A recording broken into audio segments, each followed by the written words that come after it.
नमस्कार प्रिय भक्तों, आप सभी का हमारे भक्ति चैनल मां दुर्गा रणचंडी की महिमा में हार्दिक स्वागत है। दोस्तों, आज हम आपको एक ऐसे पावन पर्व की कथा सुनाने जा रहे हैं जो ज्ञान, बुद्धि, विद्या, संगीत, कला और सृजन का प्रतीक है। आज हम बात करेंगे बसंत पंचमी की, जिसे श्री पंचमी और ज्ञान पंचमी के नाम से भी जाना जाता है। यह पर्व न केवल ऋतु परिवर्तन का सूचक है, बल्कि यह मनुष्य के जीवन में नवचेतना, नवीन ऊर्जा और नई शुरुआत का संदेश भी देता है।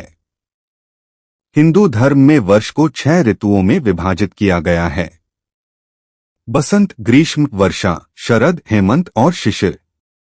इन सभी ऋतुओं में बसंत को ऋतुराज कहा जाता है, क्योंकि यह ऋतु न तो अत्यधिक ठंडी होती है और न ही अत्यधिक गर्म। यह संतुलन, मधुरता और आनंद का प्रतीक होती है।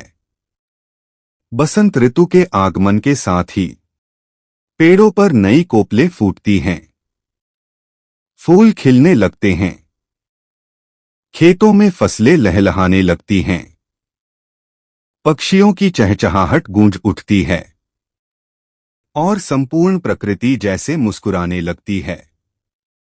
इसी कारण बसंत पंचमी को प्रकृति के नवजीवन का पर्व भी कहा जाता है। बसंत पंचमी का प्रमुख रंग है पीला। पीला रंग सूर्य, ऊर्जा, ज्ञान, आनंद और सकारात्मकता का प्रतीक माना जाता है।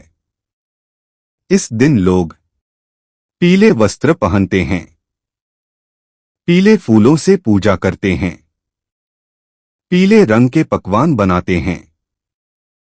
केसरिया चावल, बूंदी, हलवा, खीर आदि बनाते हैं। पीला रंग यह संदेश देता है कि जीवन में उजास लाओ, निराशा को दूर भगाओ और ज्ञान के प्रकाश को अपनाओ। दोस्तों, बसंत पंचमी केवल ऋतु परिवर्तन का पर्व नहीं है, बल्कि यह दिन मां सरस्वती को समर्पित है। मां सरस्वती को विद्या की देवी, बुद्धि की देवी, वाणी की देवी, संगीत और कला की देवी, ज्ञान की देवी माना जाता है। मान्यता है कि बसंत पंचमी के दिन ही मां सरस्वती का प्राकट्य हुआ था।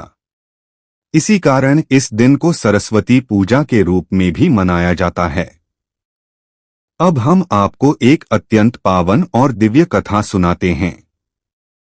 यह कथा उस समय की है जब सृष्टि की रचना प्रारंभ हुई थी।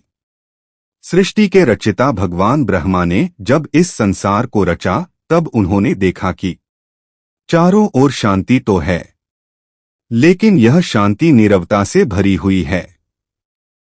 कोई आवाज नहीं, कोई संवाद नहीं, कोई गीत नहीं, कोई शब्द नहीं।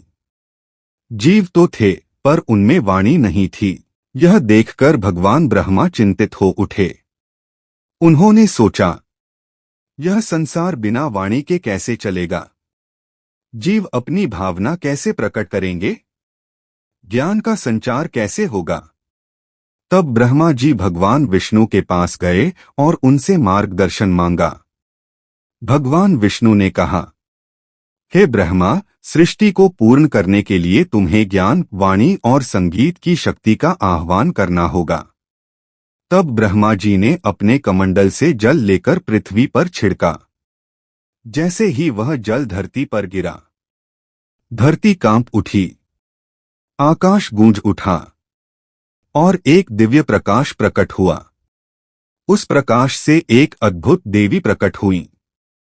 उनके 4 हाथ थे, श्वेत वस्त्र थे, मुख पर दिव्य तेज था और नेत्रों में करुणा थी। उनके हाथों में, एक हाथ में वीणा, दूसरे हाथ में वर मुद्रा, तीसरे हाथ में पुस्तक, चौथे हाथ में माला। भगवान ब्रह्मा ने उस देवी से विनम्रतापूर्वक कहा, हे देवी, कृपया इस सृष्टि को वाणी प्रदान करें। तब उस देवी ने अपनी वीणा के तारों को छेड़ा। जैसे ही वीणा की मधुर ध्वनि गूंजी, पक्षियों को चहचहाने की शक्ति मिली, मनुष्यों को बोलने की शक्ति मिली, नदियों को कलकल करने की शक्ति मिली और हवाओं को सरसराने की शक्ति मिली। पूरे ब्रह्मांड में शब्द गूंजने लगे।